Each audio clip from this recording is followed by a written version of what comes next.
गावच्या पालखीचा आनंद हा काही वेगळाच असतो आणि तोच अनुभवायला आम्ही निघालो अक्षय तृतीयासाठी थेट मुंबईवरून आमच्या गावी. प्रवास सुरू करता करता सायंकाळी 5 वाजले.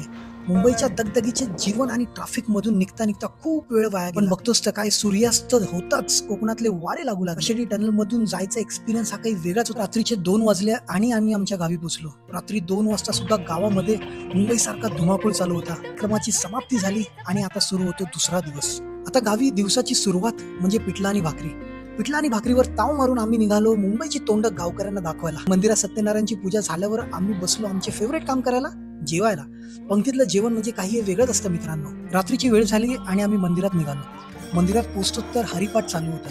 बघतो तर काय आमचे गावचे आजोबा, वय वर्ष 96, पण दरवर्षीप्रमाणे जल्लोषात नाचत होते. बघता बघता पालखी काढली शेवटी घरानंतर.